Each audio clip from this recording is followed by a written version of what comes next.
I believe we're pursuing a sustainable set of policies to maintain the long-term downward trajectory of crime that we have seen over the last 5 years. The Security Minister outlines the details in just a few minutes. You also don't want to miss details of the Bob Marley birthday celebrations on tomorrow. Plus, we big up some of our musical icons as we observe Reggae Month. Hello, I'm Adrian Atkinson, and this is Jamaica Magazine.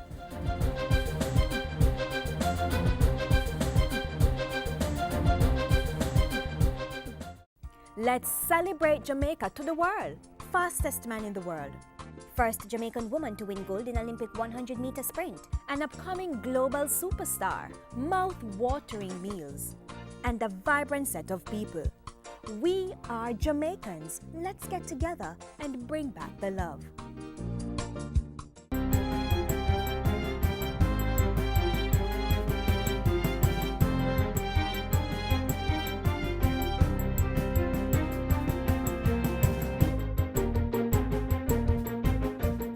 Good day, I'm Andrea Chizom and this is your JIS News for Thursday, February 5. Government has received approximately $18 million from the Inter-American Development Bank IDB to strengthen Jamaica's resilience to climate change. $10 million of that is in the form of a loan, while approximately $7.9 million is in grant funding. The government of Jamaica will also contribute about $2 million to the project, bringing total funding to approximately $20 million. It's to implement Phase 2 of the Adaptation Program and Financing Mechanism for the Pilot Program for Climate Change Resilience PPCR. The purpose of the program overall is to mainstream climate change into development planning, provide information on new approaches to be pursued, including climate financing, to overcome the challenges of climate change, and disseminating the lessons learned. The PPCR, which will run for 5 years, will also strengthen Jamaica's institutional and infrastructural capacity to counter the impact of severe weather. Education Minister Reverend Ronald Thwaites is insisting that the Students' Loan Bureau does not exclude any category of student from acquiring loans. The minister's assertion is in response to questions about the Bureau's selection process and whether it favors those in the STEM subject areas of science, technology, engineering, and mathematics. The facts don't support the allegation that we are excluding any discipline from student loans. The truth is that last year, 50% of all student loans were given to students in business studies, social sciences, and education. STEM was far down the line.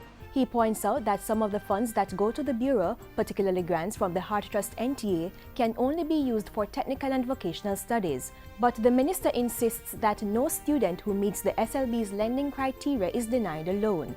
In fact, he says the SLB approved 90% of its loan applications for the current academic year.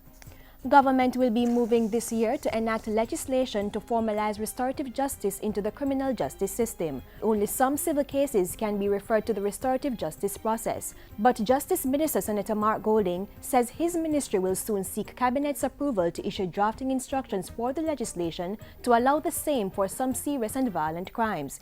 He says initial consultations to propose the change to stakeholders have generated positive responses. Our sensitization sessions with the Department of Corrections via 17 workshops involving some 387 persons have resulted in 19 inmates making requests to make amends with their victims from their crimes and allowing for practical application of restorative justice through the penal system as well. He says the legislation will allow for certain cases that are actually before the courts to be referred into the program. Further training will be provided for magistrates and judges to support the move.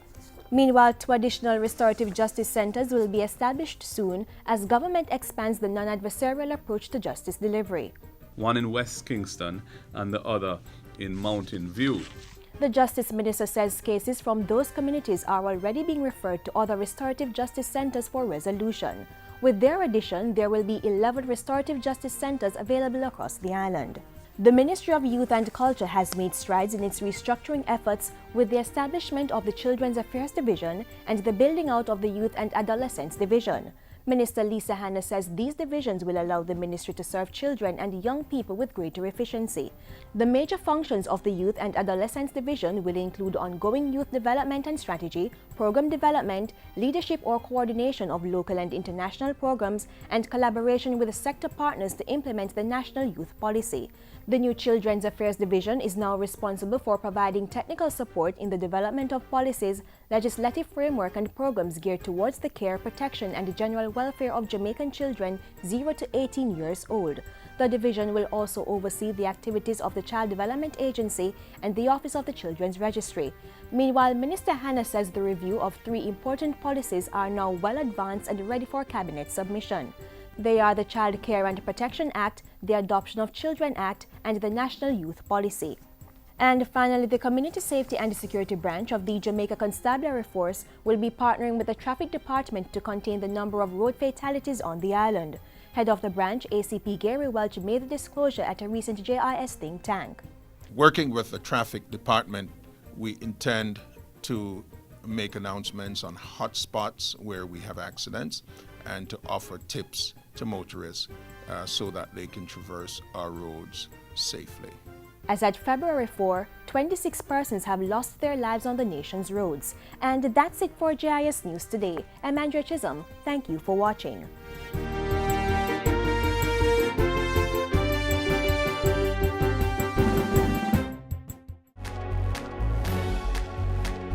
Know your numbers and control the keys to a healthier heart. Know the numbers for your blood pressure, cholesterol level, blood glucose level, and your weight and body mass index. Find out the risks they represent and what you need to do to stay healthy. Talk to your doctor and start making healthy lifestyle choices to prevent a heart attack or stroke. This is Romain Virgo. I'm here appeal to all of the youths them to just stay away from crime and violence. We know the temptation, the money, the fast life. People say them rate you, but that will only take you nowhere. If you stay in school and focus, then you can achieve anything. Be your own leader. A gang is a dead end. A message from the Ministry of National Security. Just recently, the security force announced its crime-fighting strategies for 2015, and a major goal is to improve efficiency. This will be done through mergers and the downsizing of different units, putting more police officers out there on frontline duty. The details are up next.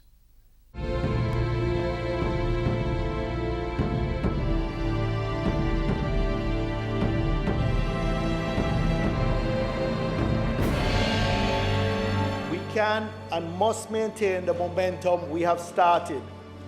No one can beat a Jamaica that is united for change. And so the National Security Minister has mobilized resources to address the spike in murders since January 2015. First point of focus, improving efficiency within the Jamaica Constabulary Force. This will be done primarily through mergers and the downsizing of non-geographic units, so more police officers can be out there on the streets fighting crime. Take the Organized Crime Investigative Division and the Flying Squad, for example. Both units were merged in January, with officers assigned carrying out their usual functions. And will be extended to include counter-terrorism investigation. The merger will release 30 police officers to operational policing. Another 65 police officers from Mobile Reserve and the Motorized Patrol Division will be redeployed to St. James. The downsizing of Motorized Patrol has also allowed the JCF to assign 20 additional police officers to the St. Catherine North Division, one area which has seen an increase in violent activities. The security forces are responding operationally to the gang situation in St. Catherine North. And in so doing, we will employ the approaches that worked in 2014. These include targeting those responsible for crimes, dominating critical hotspots, prioritizing forensic and investigative resources to the St. Catherine North area, and cutting off the sources of funding for criminals. After the situation returns to normal in St. Catherine North, Minister Bunting said social intervention measures would be rolled out in the division. The JCF is also in the process of merging other departments to increase its visibility on the streets and improve efficiency. The merger of the Proactive Investigation Unit, Street Crime Unit, and the Fugitive Apprehension Team in each division is almost complete. The new team, called the Proactive Investigative Team, will spearhead the enforcement of the anti-gang and anti-lottery scam legislation, as well as track wanted criminals. The Major Investigation Task Force in St. Andrew and St. Catherine will also operate as one entity. As part of the strategy to make policing more effective, the VIP Protection Division is being reviewed. Why? Well, half of the 544 police attached to the unit are assigned as Close Protection Officers, or CPOs, for 172 officials, cabinet ministers, parliamentarians, judges, magistrates, and other holders of public office. It is based primarily on security threat and risk assessments of the VIPs being protected. Several observations have already been made, including that some VIPs are going to many events without their CPOs. On completion of the current risk/threat assessments, CPOs will be assigned based on need. So except for the Governor General, the Prime Minister, Cabinet Ministers, the Leader of the Opposition and former Prime Ministers, the assignment of CPOs will be recommended based on threat assessments. As it relates to members of the judiciary, the National Security Minister said most, if not all, judges and magistrates must qualify for CPOs based on the risk profile of their jobs. Police Commissioner Dr. Carl Williams feels the same. I just want to advise not just the judges, but everyone in Jamaica who currently benefits from the services of a close protection officer, that no one will automatically lose their security. We will ensure that whatever we do, as we reassign personnel in the force and as we rationalize our units, that all the areas that are currently being taken care of now, all the areas that have been covered, will continue to receive good and proper coverage. But even as law enforcers continue to streamline their operations to fight crime, Jamaicans are being reminded that the police cannot do it alone. Under the Unite for Change campaign, initiatives continue to improve the relationship between citizens and the police. While those steps are taken, members of the public are urged not to put up with criminals, be they lotto scammers or murderers. We should want to drive them out of the community. We should report them to the police. I believe we're pursuing a sustainable set of policies to maintain the long-term downward trajectory of crime that we have seen over the last 5 years. We have a formula that is working. We have developed an approach that is informed by careful policy analysis and by a strategic partnership with all stakeholders. This government will not rest until the nation has been rescued from the oppression of organized crime, violence, and corruption.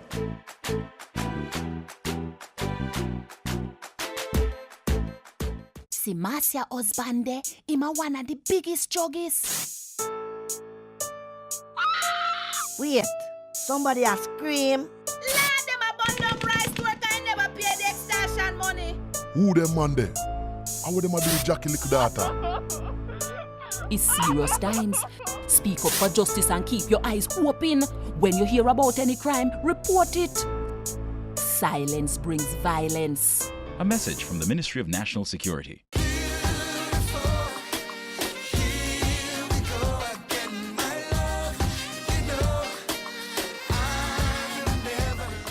Most of you likely saw this yesterday, but for those still in the dark, get your pens out and make notes as we remind you of the activities to mark the celebration of Bob Marley's birthday tomorrow. Once again, we'll be skanking. I got tired to see my face. Can't get me out of the race. One of the most recognizable Jamaican faces. If the reggae legend were still alive, February 6th would mark his 70th birthday. He may no longer walk amongst us, but his spirit lives on. The message in his music inspires many and gives hope. So in this, the month of his birth, the country of his birth celebrates his living legacy.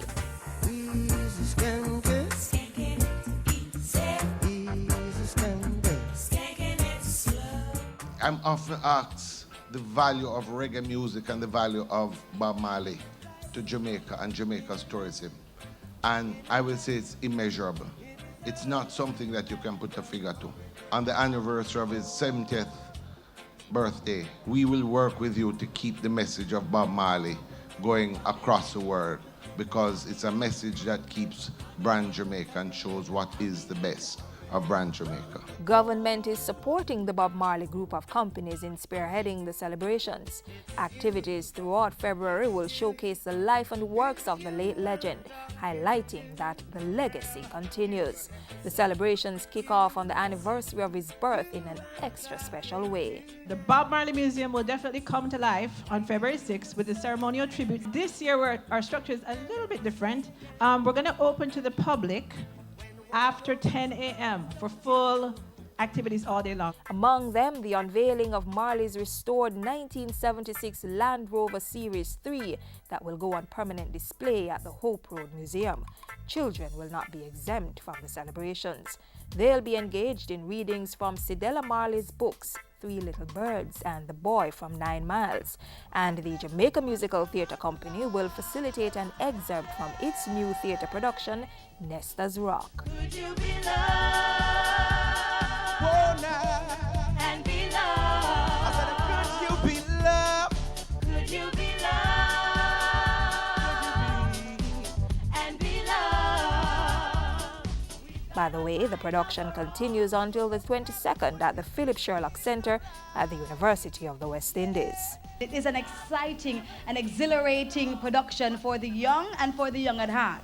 In the meantime, the birthday celebrations at the Bob Marley Museum will conclude with a reggae jam session featuring the Bob Marley 70th ambassadors, Chronics, Kabaka Pyramid, and Nomads. We would like to invite you all to join us in this great celebration to be hosted on February 6th at the Bob Marley Museum. As the month rolls on, the activities will intensify.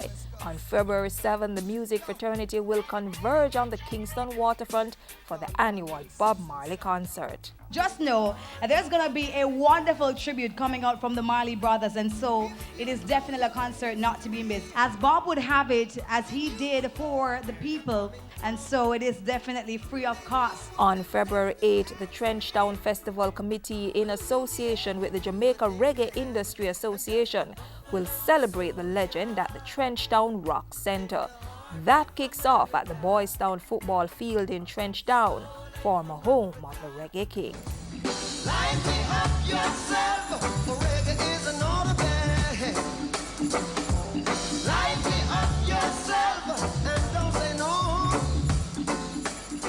Also significant for the 70th year was a re-release of Easy Skanking.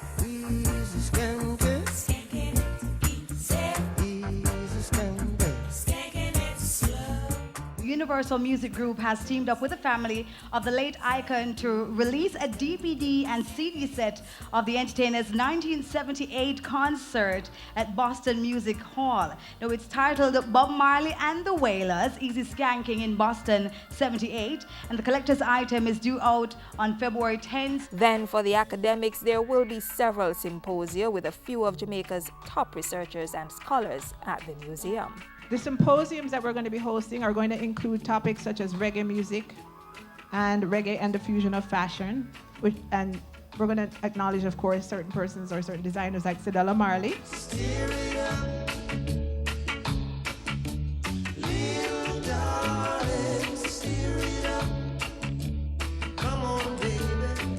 Bob Marley, the United Nations Peace Medal recipient for 1978, singer of One Love, named the Song of the Millennium.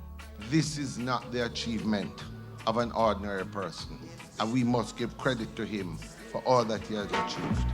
One love, one heart, let's get together and feel alright. Let's celebrate all month long the legacy of the reggae legend who this land is blessed to call son. Remember to tweet #Marley70.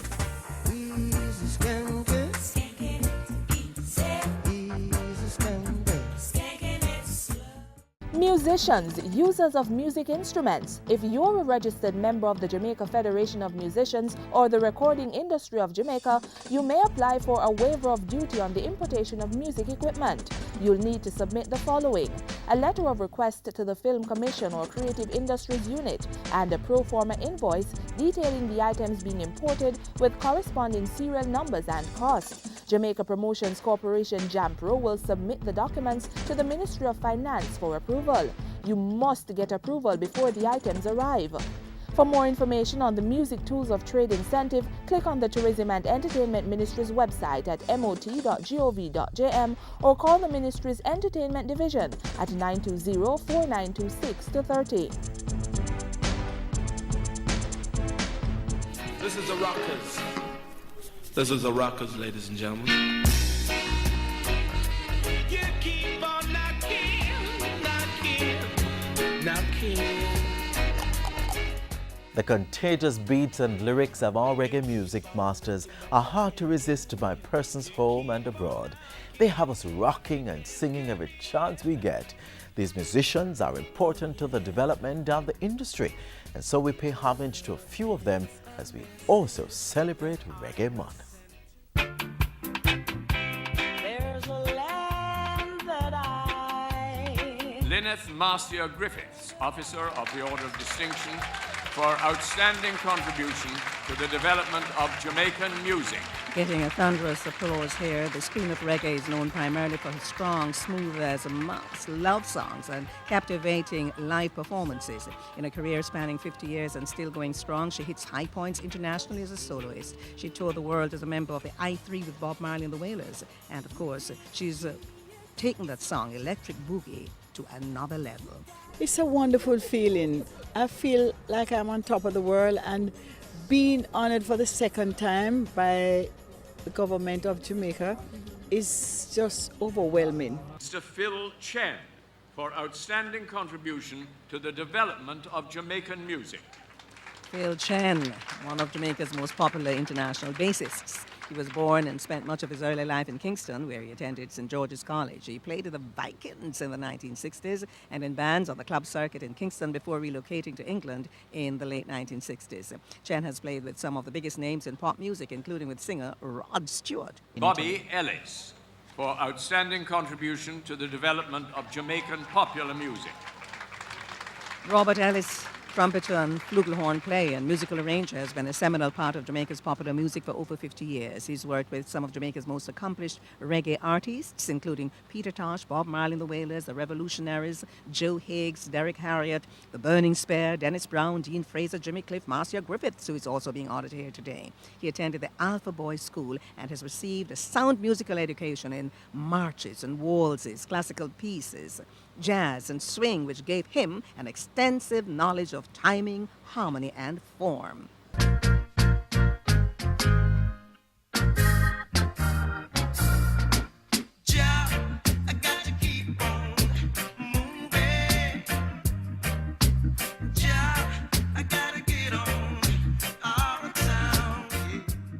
Another revolutionary and holder of the Order of Distinction, Commander rank, Bunny Wailer's musical career continues to shape the development of Jamaica's music, resulting in his second honor, the Order of Jamaica, on October 15, 2012. His son Abijah Wailer received on his behalf.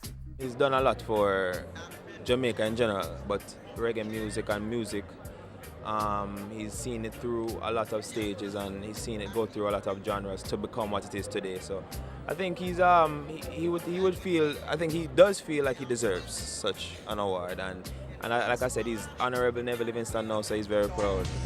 That's why I stand predominate. I stand predominate. Mr. Dwight Alexander Pinkney for outstanding contribution to the development of Jamaican music. What a guitarist. Dwight Pinkney has brought joy to many through his music. He's now in his 6th decade of performing, writing and recording Jamaican music at the highest level. He started in 1965 when he started the band called The Sharks, which became the house band at the legendary Coxsone Dodd Studio One. This is Dwight Pinkney, guitarist. Mr. Stephen Warren Patrick Woodham, for dedication to education and the development of the classical violin and the symphony orchestra. What a character. Carl Brady has been playing music and entertaining diverse audiences. His musical journey started in high school, where his abundant talent for entertainment was noticed by impresario Vera Johns, and he was invited to perform at the opening of his shows. Carl Brady later teamed up with schoolmate the legendary Baron Lee, and the rest, they say, is history. Mr. Norman Beresford Jarrett, for invaluable service to education and music. Sitting in the midday sun, watching where my meal is coming from. In the 50th year of his music career and the 25th of his passing, Peter Tosh was honored with the Order of Merit posthumously, the 3rd highest national award in Jamaica. Long overdue, some might add. This was received by his daughter, Nyambi McIntosh. Peter Tosh was honored for his influential contribution to the evolution of reggae music. Said if you live in a glass house, don't throw stones. And if you can't take blows, brother, don't throw blows.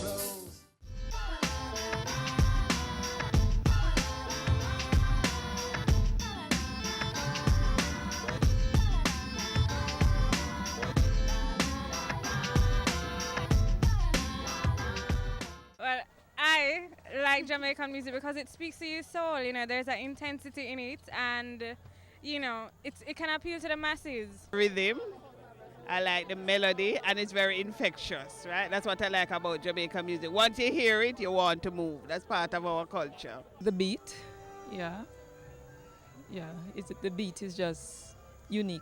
I love the beat and I think the musicians, you know, the way how they put their lyrics together. Yeah, Jamaicans sort of skill in the terms of the lyrics and arrangement of it, you know. The beat, yeah, that you can go slow and get the groove and dig the music and, you know, the words and stuff like that.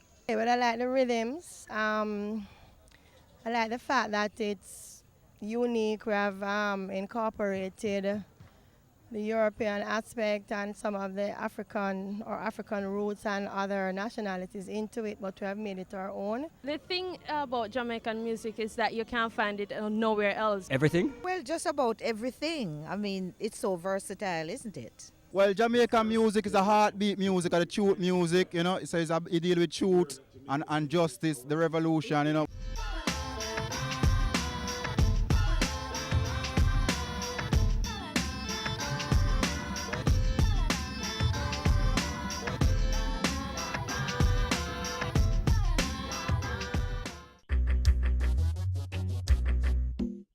Nutritious food, succulent dishes, superior workmanship, and excellent service. Jamaica is on the go. Let's grow what we eat and eat what we grow. Let's harness the indomitable spirit of our most valued resource, our people. Let's support our local businesses. After all, buying Jamaican means building Jamaica. Original.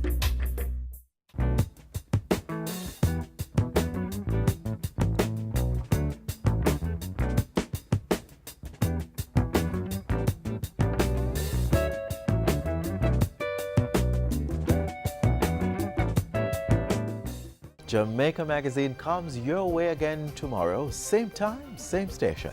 Until then, keep the link. Stay connected via our website, jis.gov.jm.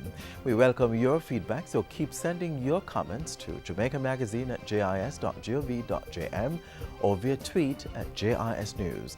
On behalf of the entire production team, I'm Adrian Atkinson. Have yourselves a pleasant evening.